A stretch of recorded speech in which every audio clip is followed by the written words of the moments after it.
Big 3 test. Dun dun dun. And the antenna.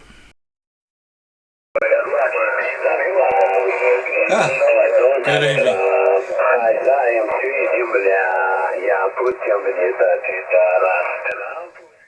Just don't go on the radio when you've had a few to drink, okay? Right, now, basically, right, I'm Mike. I don't know if you can see the club t-shirt, wearing my club sweatshirt with pride. As Elon would say, no, I'm not going to do it. I'm not going to do that one. I'm not going to do that one. Right, so M7TTT, welcome to my lovely little review setting. This is my little shack come whatever studio. You probably see a bit of a guitar behind me. One of the many pleasures that old men like to get into, you know, get the to-do list or the bucket list going. Right. Today I'm going to bring you a little bit of a practical review on three really nice little radios. You're going to see the Yaesu. I hope that's going to focus. So you're going to see the Yaesu, and that is the Ft-65E. Okay, so that's the Ft-65E. And you can now see my favourite feature on there, which is the split information screen. It's not a split screen as in a dual, but you can get the name of the repeater, in this case GB3NR 70 on there, and the actual frequency underneath it, 433, etc. So that's what I quite like about that one. This one is my old faithful go-to, and that is the I hope you like. I don't know if you know you can actually do that to your startup screen. Yeah, but this is my old faithful go-to, and this is the Baofeng UV-5RH. Now, if you're going to get one of these, I would actually recommend that you get one from either baofengradio.co.uk or baofengradio.com. if you're in America. Basically, you're getting them then direct from the suppliers, and you're not getting the copies. I've got a copy which is not called a Baofeng UV-5RH, it's called a BF5RH, and that was off the well-known price haggling site that covers pretty much everybody in Asia who wants to make a buck or two, you know. Basically, I would recommend get it from the actual authorised dealer. You know you're going to get a better set, plus better support as well, and that can be very important. And this little monster, oh, by the way, I should have said, yeah, I've added a bigger battery on there. Normally the battery only comes up to there, but this is the larger battery that I got off an independent site. For some strange reason, Baofeng Radio do not sell them. This is the Baofeng UV-25. It's got, you can program anything. You can program PMR in there. I've got some business channels in there. As well as having a ham radio license, I've also got a business radio license as well.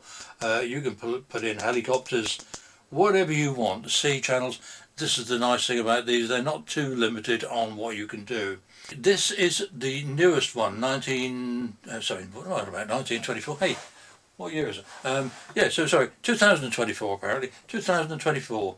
We are now in 2025. Since I've retired, gone, you know, whatever. So this one was launched in 2024.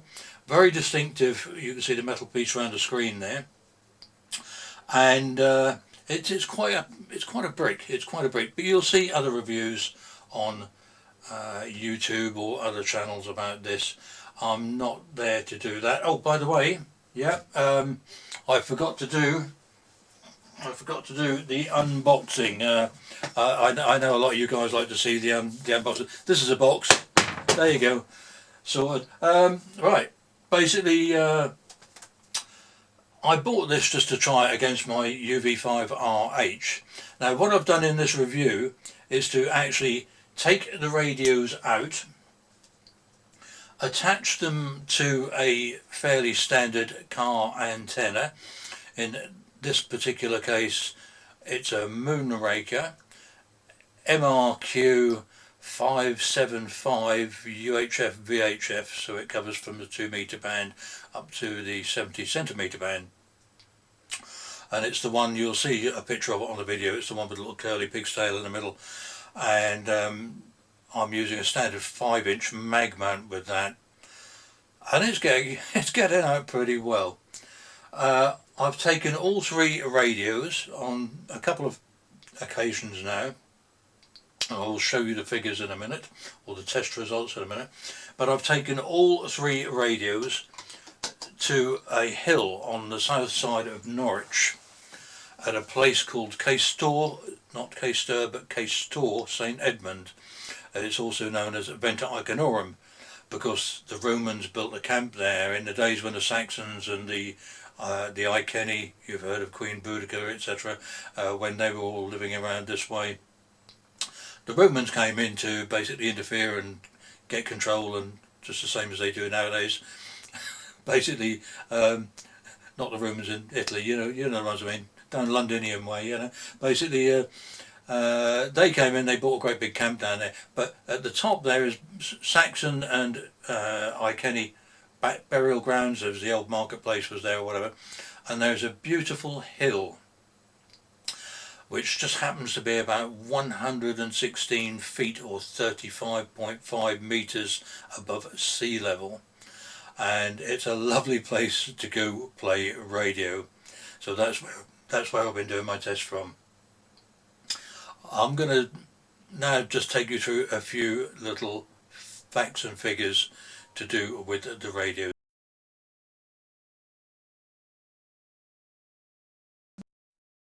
Is I made myself some test sheets, and I've got to put my glasses on, my reading glasses on, to do this one.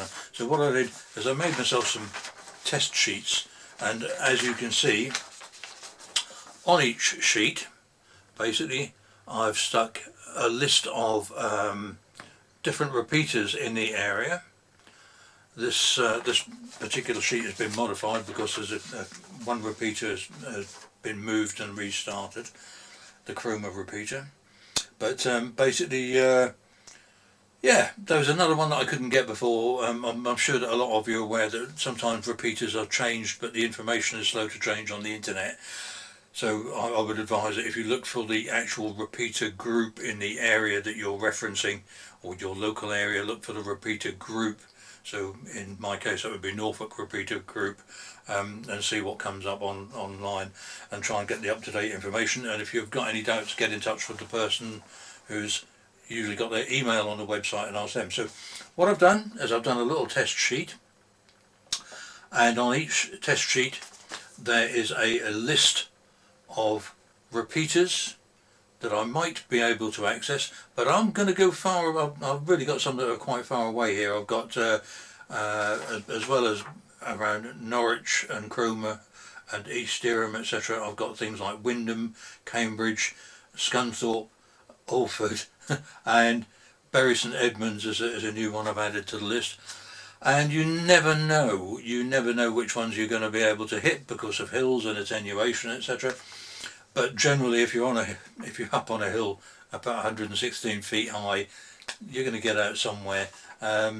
Even on a little handset, you'd be surprised. So what I've done is I've gone through the whole repeater list. First of all, I had to make sure the antenna was SWR'd correctly to try and get as flat a SWR reading as possible. And then I went through each radio, in this case the Yaesu Ft-65E, and I noted which repeaters I could hit. You'll see the hit there or miss there. So I noted which repeaters I could actually hit or activate. You know when you activate a repeater, of course, and which ones I couldn't activate from there. Now this is excluding days where you might get some tropospheric action, some ducting or something like that, which carries the signal further. So it's excluding days like that. These are normal days when you don't have any tropospheric actions going on. So these are what you would normally expect from a small HT portable hand warmer, as I call them, and a mag mount, a fairly standard mag mount on a 5-inch mag mount. You don't want one of those tiddly little things because the grounding is not enough, and basically a great big one might be a little bit too much as well, so I've just gone for the average 5 inches one, and that should do nicely. So you can see that as I've marked off the hits, I've also made little notes beside it, like the signal strength on the meter, whether it's a 4 or a 5 or whatever the case may be. And on this one, for example, on this one I got a reply. So this was on 70 centimetres, and that was on the Bury St Edmunds repeater, and I got through to G8LBS Golf 8, that's Lima Bravo Sierra, and he was very kind, came back to me, thank you Colin, and basically came back to me, had a little chat and said, like, no, nobody's got back to you for a radio test, so I'm here, you're coming through okay, you're coming through about signal strength 4, and audio is moderate. The audio is moderate, which is not bad from 43 miles away. So I was hitting a repeater 43 miles away. Alright, and I will just add here, this is one of the reasons why I've done these tests, is because there are some people down at the radio club who have been in the game for a long while, and they prefer the big radios, big amps, etc, etc. And I must admit, I've got more of an inclination, since I've got my license, I've got more of an inclination for VHF, UHF than HF. I mean, sometimes it seems just too easy to get QSOs on HS, and a lot of it is just, hey, what's your name, what's your number, thank you very much, bye. Yeah. Whereas on this you can at least have a little bit of a chin wag, as most call it. In Norfolk we call it a mardle, so you have a good old mardle. So that's the Yaesu Ft-65E. So I've knocked off 10 hits on that one. Okay, so what I've done then is to get it back into the house, and I've written all this information down on another sheet of paper, which is the test results, M7TTT test results. So I'll put the date, I'll put the location, the model Yaesu Ft-65E, antenna MRQ-575 2 and 70, 5-inch mag mount, and you can go away. Right, so 5-inch mag mount, and I'm using an SWR meter, which I'll show you a better picture of in a moment, which is called a Surecom, and this takes a little bit, you have to trawl a little bit to get hold of these things, but that is a nice little digital SWR meter that shows you the SWR, the power that the radio is putting out to the antenna, and the efficiency as well, the efficiency that's going out through the antenna. In this particular case, the signal strength, or the efficiency going out, actually was 99.98%. That's 10 repeater hits. Signal strength 99.8, in some cases 99.9, but a signal strength of 4. This is the signal meter on the screen, 4 or 5 plus. I got a QSO with G8LBS near Bury St Edmunds, 43 miles, and he gave me S4 weaker audio. That was on the little Yaesu. The SWR stayed around 101 or 102, sorry, 102, and the power that the radio is putting out was only 4.7 watts. The makers claim 5 watts, but I haven't seen 5 watts from it yet. And in fact, if you get up onto the 145 mark, or round about that way, the power drops down significantly to about 3.7 watts, but it does that on most radios. Height of the location, 116 feet or 35.5 meters above sea level. And I will put these results up on the video, and you should know where your pause button is by now, and basically you can just pause and you can have a look, or you can do whatever you want to do with that one. And I put some comments on there as well.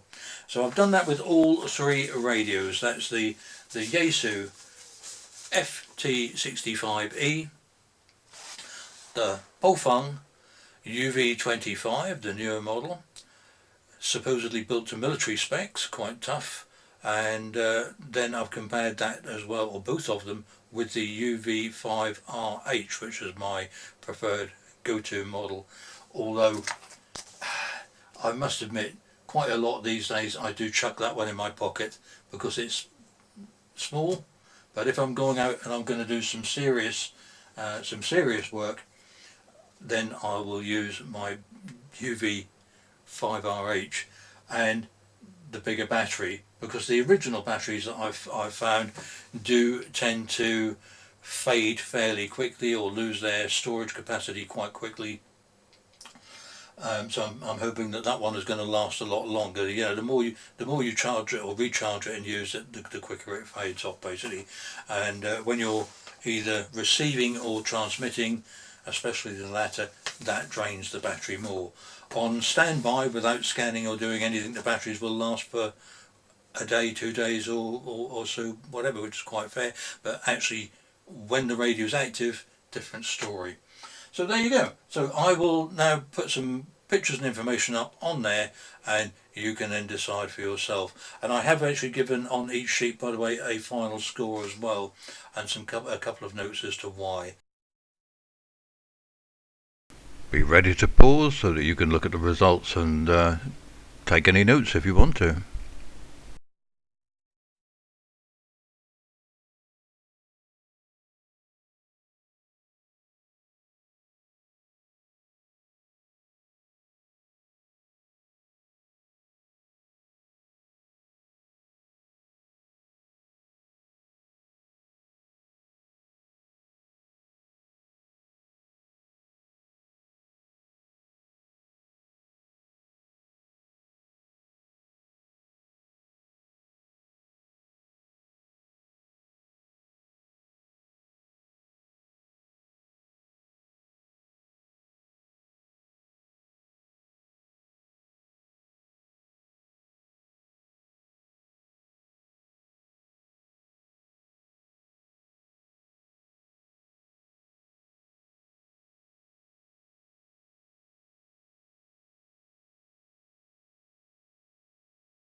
Last but not least, a lot of people have issues with screens.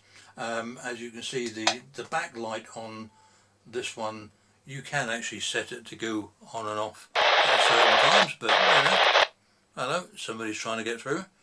Must be Santa Claus, because he didn't bring me anything this year. I had to buy my own radios. So that's the screen on the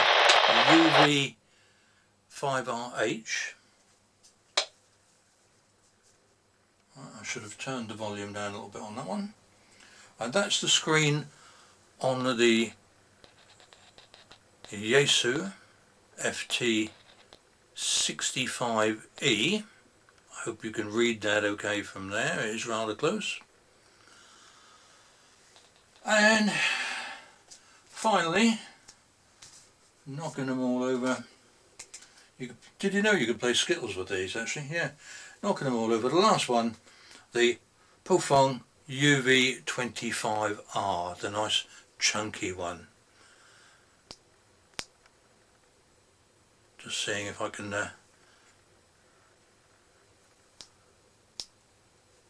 now, just seeing if I can actually access the, oh, that's a very snare. A local 70cm repeater. I'm indoors, I've got the computers running, I've got the radios running, basically just a quick burst, and I'll bet that I do actually access the local repeater.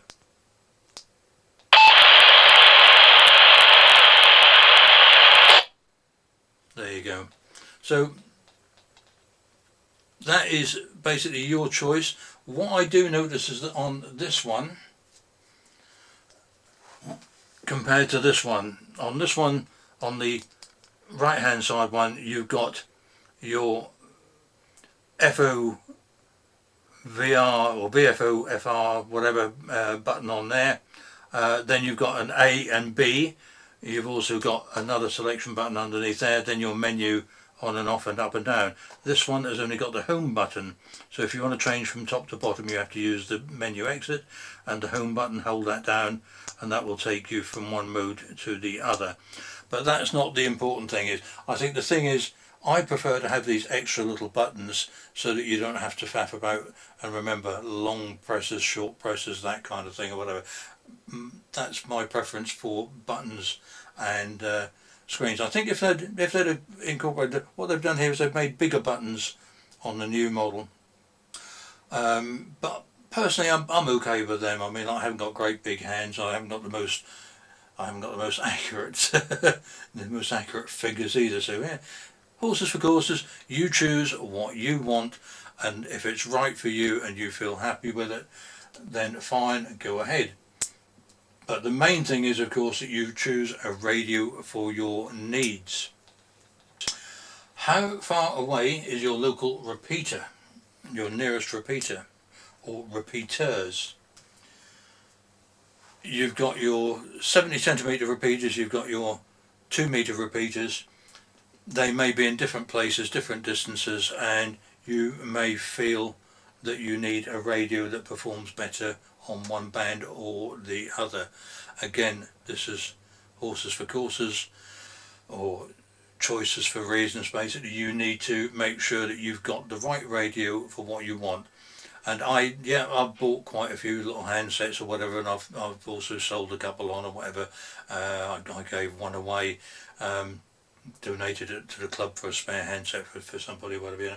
But basically, I just bought them to have a look at and see what's going on. And I know there's a lot of you people out there who've already got shelves full of handsets.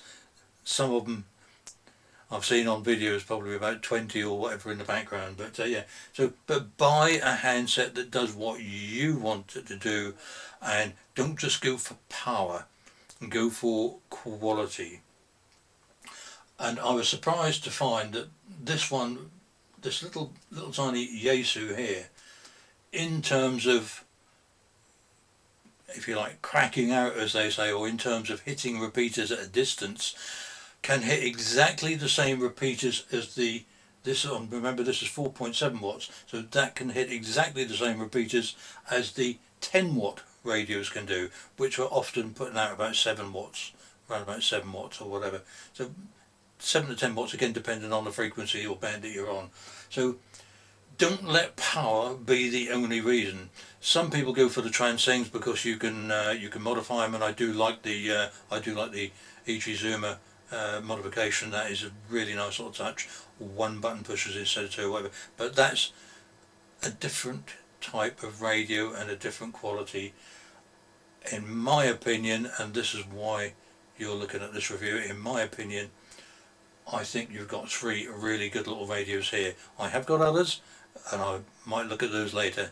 So for now, stay clear of sharp needles. 73.